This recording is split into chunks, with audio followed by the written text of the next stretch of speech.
E eu posso dizer de mim, né? Eu Thiago, graças a Deus, ele recebe muito, porque todo dia tá aí na Seara. Ele tá na Seara, eu não é raro, vou usar, tá bom.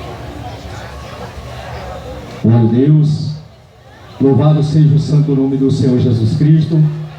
A Ele a honra, a Ele a glória, a Ele o louvor.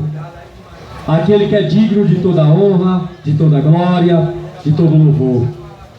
Jesus Cristo, Ele está voltando. E Ele vem para buscar os seus escolhidos. Os escolhidos do Senhor, eles não estão dentro de um templo. Os escolhidos do Senhor, eles são o próprio templo. Os escolhidos do Senhor são todos aqueles que amam a sua palavra. Todos aqueles que adoram Ele em espírito e em verdade. Jesus não está procurando frequentantes de templo.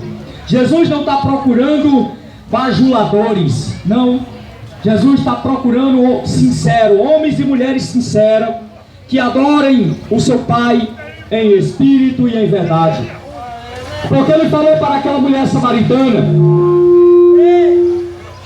no Evangelho de João, capítulo 4, verso 23 e diante, Ele diz que Deus é espírito, importa que assim o adore em espírito e em verdade. Por isso que os verdadeiros adoradores têm que adorar Ele em espírito e em verdade. Não é adorar por conveniência, não é adorar Ele por precisão, porque está passando por precisão, ou porque está passando por luta. Não. Você tem que adorar Ele porque Ele merece a tua adoração. Você tem que adorar Ele porque Ele é Deus, porque Ele é digno de toda honra, de toda glória e todo louvor. Só que hoje estamos vivendo em uma época que as pessoas adoram somente por conveniência, que buscam a Deus somente por conveniência, somente porque precisa de algo. É por isso que Deus procura verdadeiros adoradores, que adorarão o Pai em espírito e em verdade. Por isso que a adoração tem que ser em espírito. Por isso que não adianta você dizer que adora a Deus. Deus sonda o coração, Ele sabe se você adora Ele em espírito e em verdade. O apóstolo Paulo, no livro de 1 Coríntios, ele diz que o Espírito de Deus prescruta a mente do homem. O Espírito de Deus prescruta, Ele sonda o coração e a mente do homem. Por isso que não adianta você abrir a tua boca e dizer eu adoro a Deus. Deus sabe se você adora Ele em espírito e em verdade. Ele sabe se você é um verdadeiro adorador. Ele sabe se você é somente um frequentante, é somente um simpatizante. Porque existe um simpatizante, aquele que simpatiza com a obra, e aquele que faz a obra. Existe. Deus, Ele sabe, o Criador, Ele sabe diferenciar bem o que é simpatizante e aquele que faz a sua obra. É por isso que Ele busca verdadeiros adoradores, que adorarão o Pai em espírito e em verdade, em todos os lugares da terra. Evangelho de João, capítulo 15.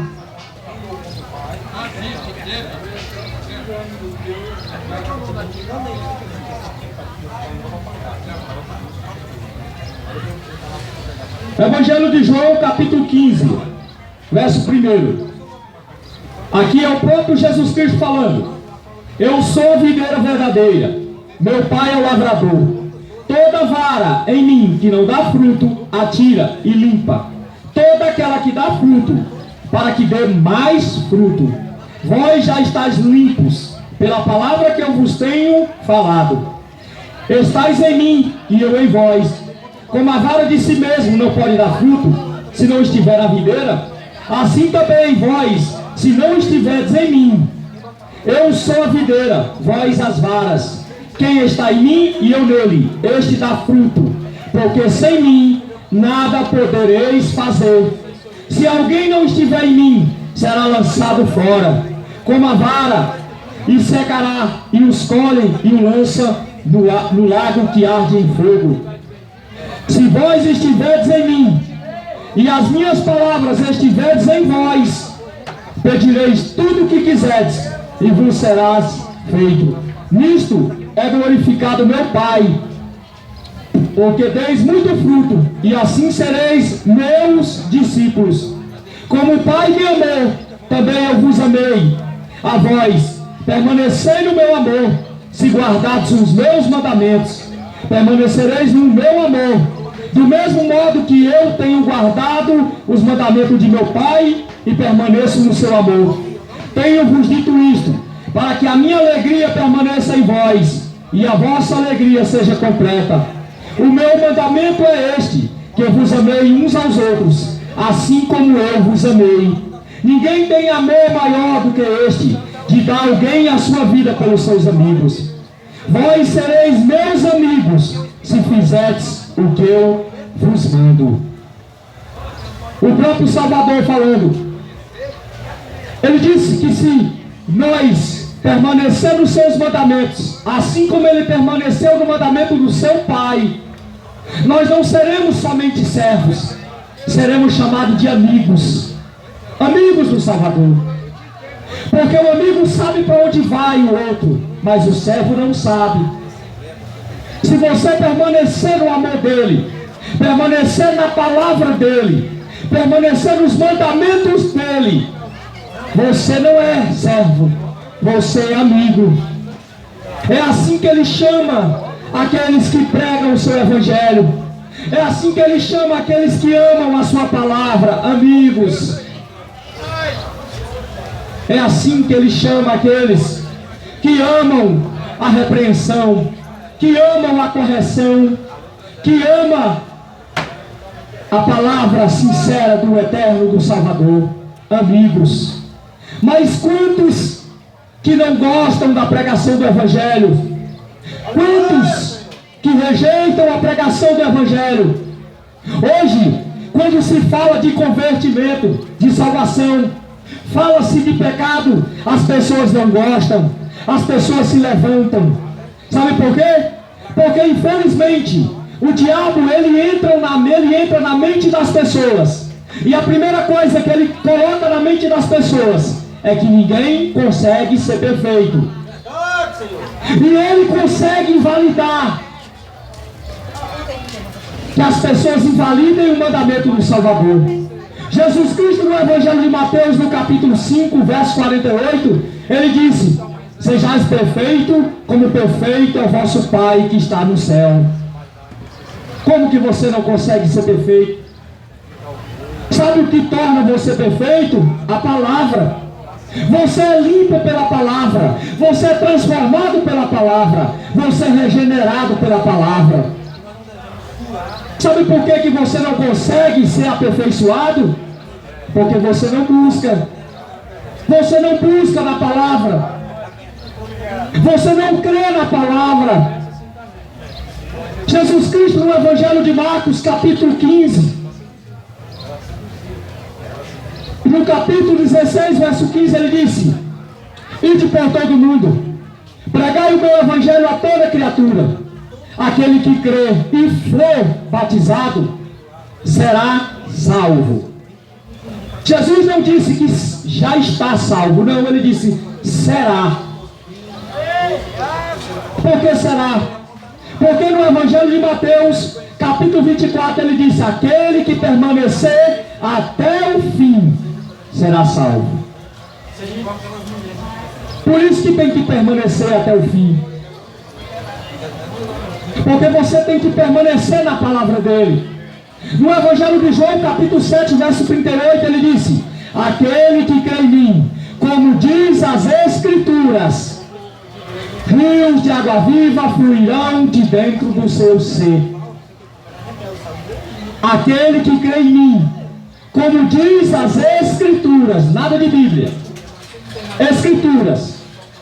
É assim que é chamada a palavra do Eterno, Escritura. Quem inventou esta palavra, Bíblia, foi um homem. Você sabia disso? Nunca o apóstolo chamou Bíblia, ele chamava Escritura. O apóstolo Paulo, no livro de 1 Coríntios, no capítulo 15, ele considera a palavra como Escritura, não como Bíblia. Tudo foi feito pelo homem, modificado. O homem modificou muitas coisas no Evangelho. Só existe uma coisa que o homem não conseguiu modificar: a porta ainda é estreita. A porta ainda é estreita para você chegar até o céu. A porta não é larga, a porta continua estreita. O caminho continua apertado. O caminho continua espinhoso.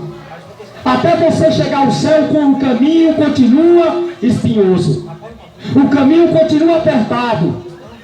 Jesus disse: estreito, apertado é o caminho que vos conduz à vida eterna, e são poucos que encontram ele. Para poder encontrar este caminho, você tem que estar baseado nas Escrituras, nas Sagradas Escrituras, para encontrar o verdadeiro caminho. Porque muitos acham que encontrou o caminho.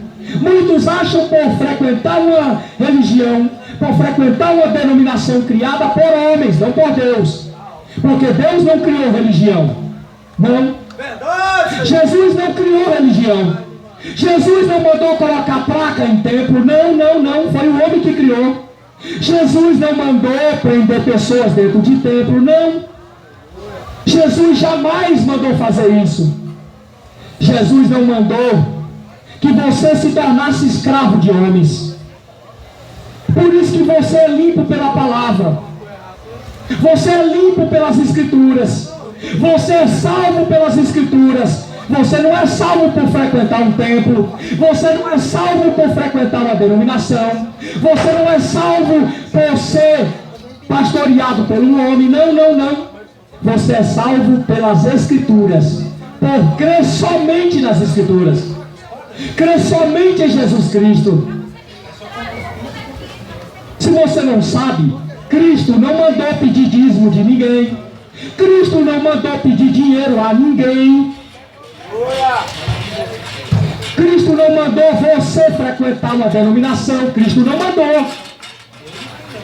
Cristo não mandou fundar uma igreja aqui na terra, porque a igreja dele são pessoas. Cristo não mandou. A não ser que você me prove ao contrário nas Escrituras. Me prova que Cristo mandou abrir um templo, colocar uma placa, colocar endereço, mandar as pessoas ficar lá 20, 30 anos, 40 anos, ouvindo de homens. Você não vai achar nas Escrituras. Isto não é a palavra do Salvador. O que nós estamos vivendo hoje é outro evangelho, a qual não é outro, mas os homens pervertem. Se você me provar nas Escrituras que o apóstolo Paulo cobrou dízimo da igreja na graça, eu frequento a tua denominação. Se você me provar nas Escrituras que o apóstolo Paulo mandou guardar sábado, eu frequento a tua denominação. Se você me provar nas Escrituras que o apóstolo Paulo mandou frequentar um templo, eu vou para a tua denominação. Mas você tem que trazer as Escrituras e me provar o contrário, que eu estou errado. Você tem que provar que o apóstolo Paulo mentiu, porque ele disse em Atos 17, 24, que Deus não habita em templos feitos por mãos humanas. Você tem que provar o contrário, que o apóstolo Paulo pregou dízimo sem que ele tenha pregado. Você tem que me provar o contrário. Você não vai achar nenhuma passagem nas Escrituras o apóstolo Paulo mandando alguém frequentar um templo.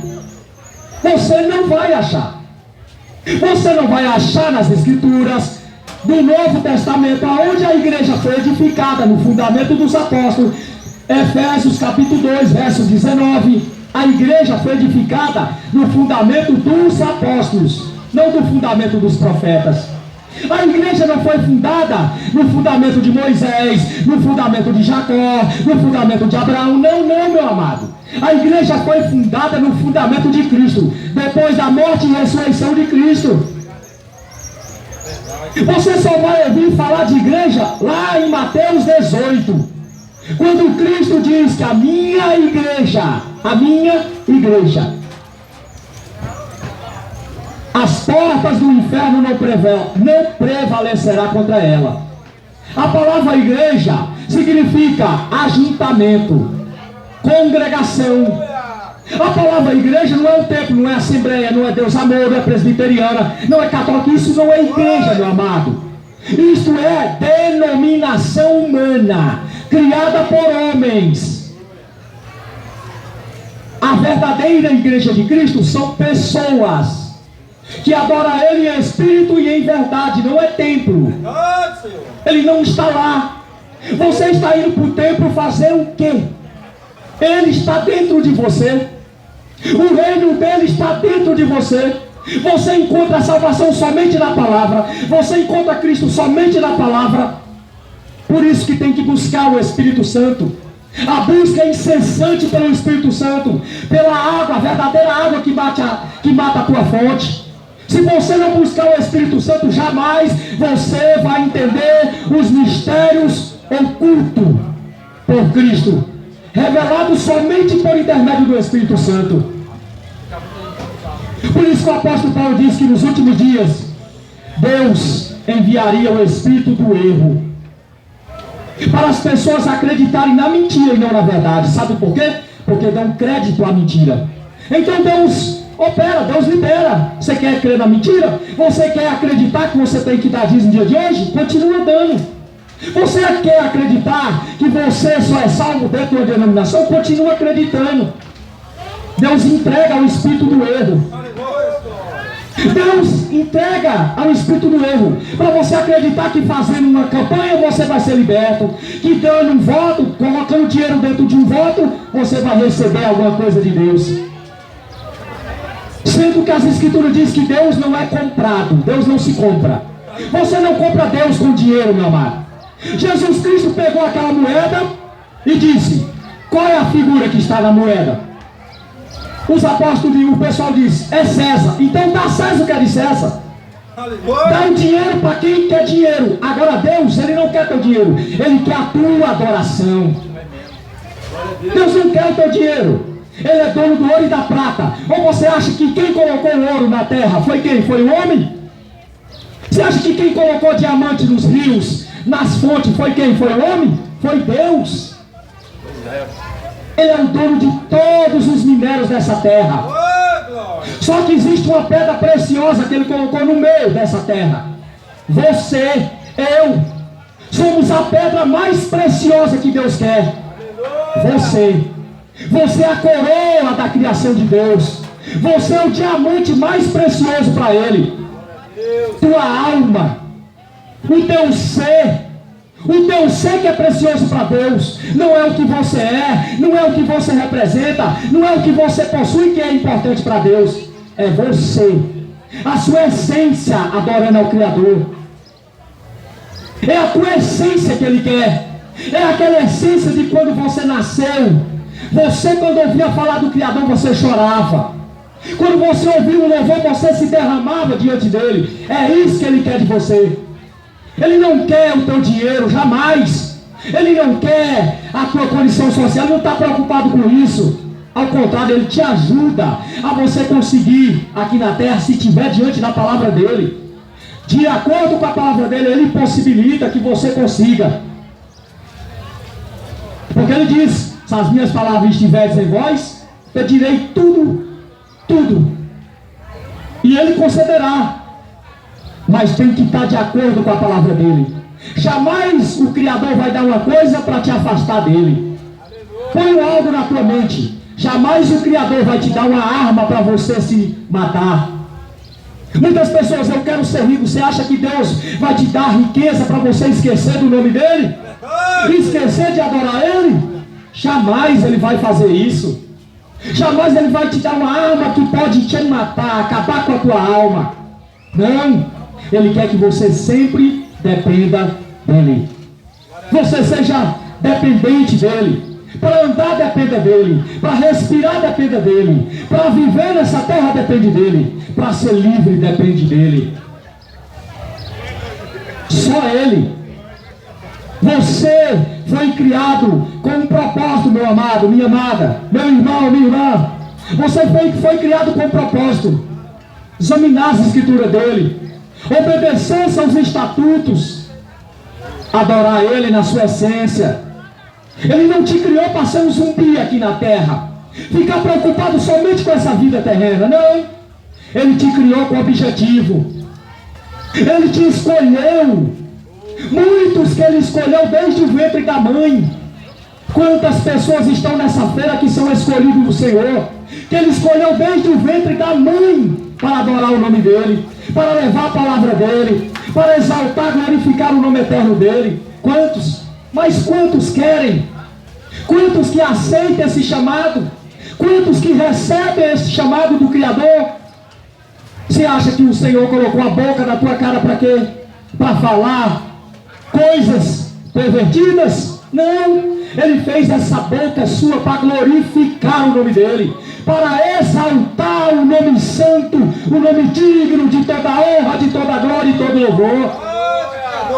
Você acha que ele colocou essas pernas sadias em você para quê?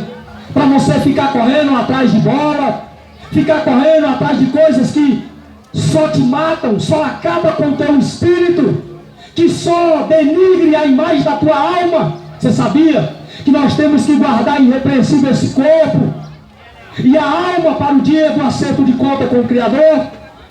Temos que guardar este depósito, porque o nosso corpo é um depósito a qual o Senhor vai colocar o maior tesouro dentro dele, que é o Espírito Santo.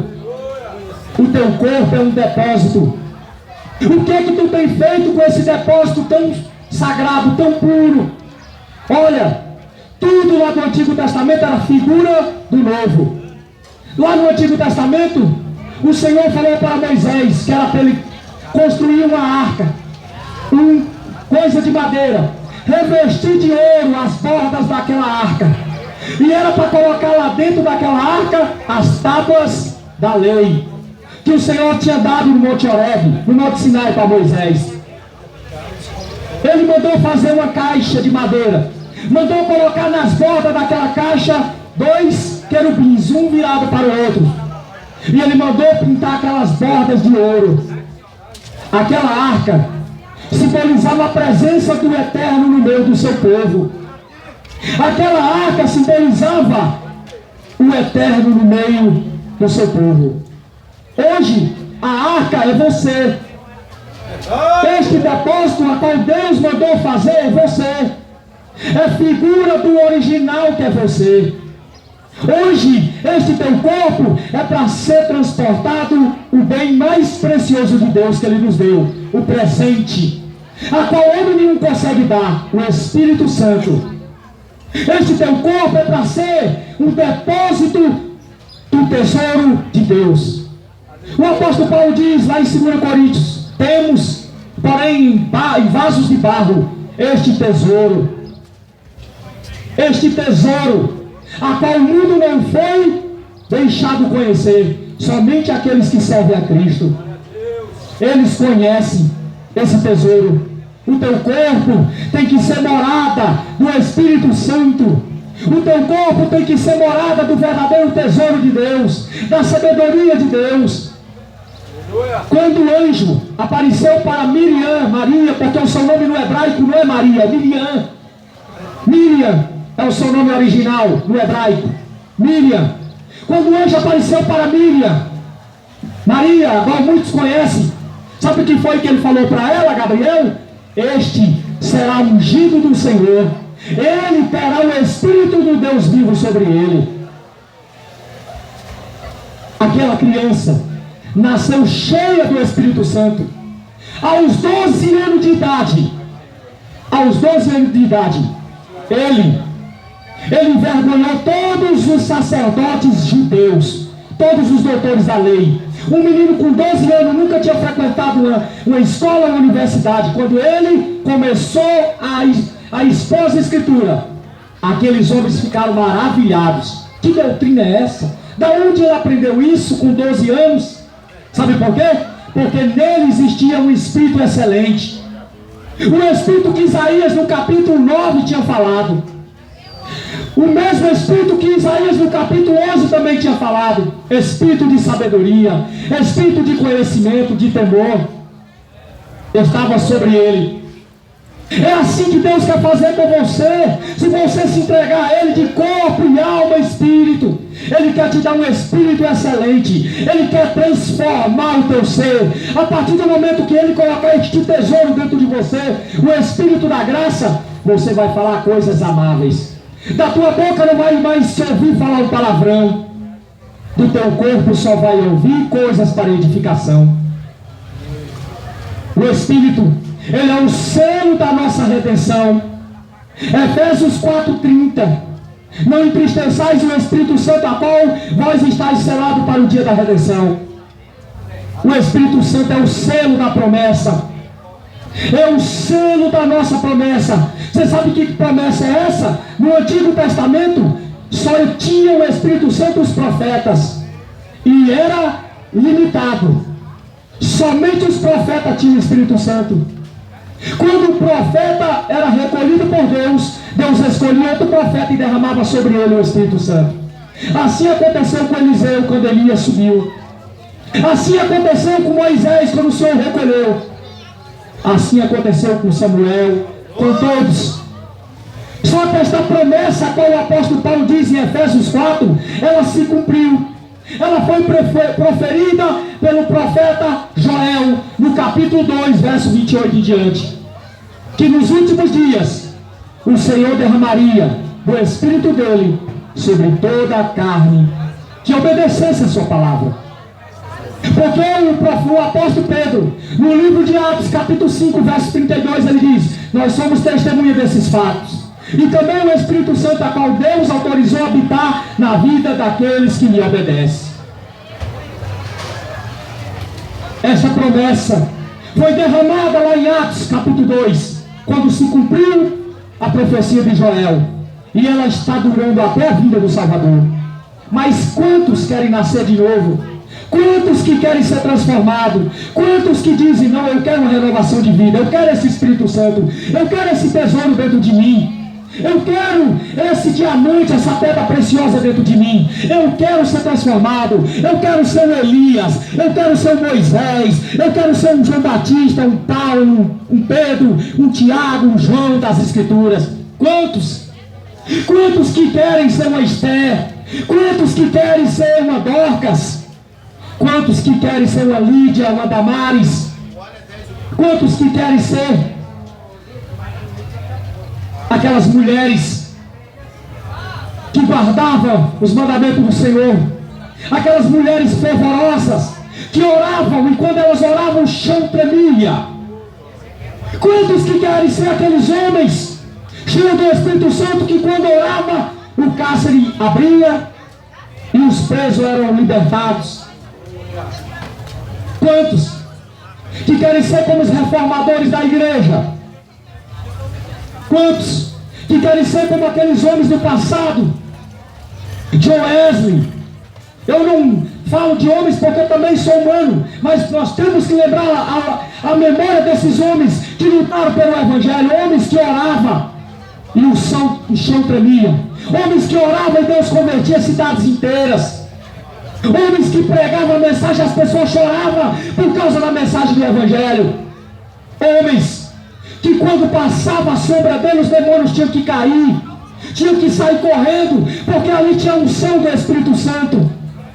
É por isso que o Senhor tem levantado homens, mulheres para pregar nas ruas, para mostrar, lembrar para a igreja que ela tem que voltar ao princípio da onde ela foi fundada. O princípio das pregações de rua é para lembrar para você que existe uma igreja ainda que guarda os mandamentos de Cristo, que não é escrava de homens, que guarda os mandamentos dos apóstolos, dos profetas. O propósito da igreja é essa, não é prender você, não é fazer você escravo dela, não.